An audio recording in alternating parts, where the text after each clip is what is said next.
আর যারা আমার নাচ দেখতে চাও তাদেরকে বলে রাখি, একটা আয়োজন করো যেখানে আমরা সবাই মিলে নাচতে পারি, আমার কোনো আপত্তি নেই। তোমরা আমার আবৃত্তি গান এগুলো তো এখন আর সন্তুষ্ট না। রান্না করেছি, রান্না নিয়ে কেউ কোনো কথা বলছো না কেন? রান্না নিয়েও কিছু কমেন্ট করো, রান্নার রিলস গুলো ভাইরাল করো। রান্নাতে আমার সবচেয়ে বেশি পরিশ্রম হয়েছে। 5 মাস যাবত আমি শেফের কাজ করলাম নিজ বাসায়, এত এত রিলস তৈরি করলাম, রান্নাতে 120 রকমের আইটেম তৈরি করলাম, সেগুলোর এত এত রিলস আছে, সেগুলো নিয়ে কেউ কোনো পোস্ট করছো না কেন? কি ব্যাপার কি?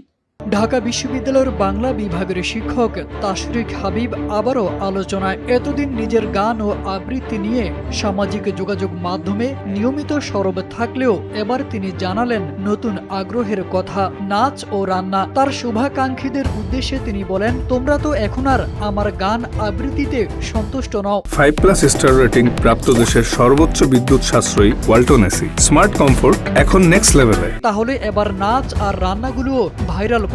সম্প্রতি নিজের গাওয়া বিভিন্ন গান ফেসবুকে প্রকাশ করে ব্যাপক আলোচনা ও ট্রলের কেন্দ্রে উঠে আসেন ঢাবির এই শিক্ষক। লোকসঙ্গীত থেকে আধুনিক গান সব ধরনের গান গাইতে ভালোবাসেন তিনি। তবে এবার নাচ নিয়েও আগ্রহ প্রকাশ করে বলেন, যারা আমার নাচ দেখতে চাও একটা আয়োজন করো, সবাই মিলে নাচবো, আমার কোনো আপত্তি নেই। শুধু নাচ নয়, রান্নাকেও গুরুত্ব দিচ্ছেন তাশরিক হাবিব। তার দাবি, গত 5 মাসে তিনি 120 ধরনের খাবার তৈরি করেছেন এবং সেগুলো নিয়ে অসংখ্য রিলসও বানিয়েছেন। কিছুটা আক্ষেপের সুরে বলেন, এত কষ্ট করে রান্না করলাম কিন্তু কেউ সেগুলো পুষ্টি করছে না। সমালোচনা ও প্রশংসা দুই ধরনের প্রতিক্রিয়াকেই ইতিবাচক ভাবে দেখছেন এই শিক্ষক। জনপ্রিয়তার এই নতুন অধ্যায় তিনি উপভোগ করছেনও সমান তালে।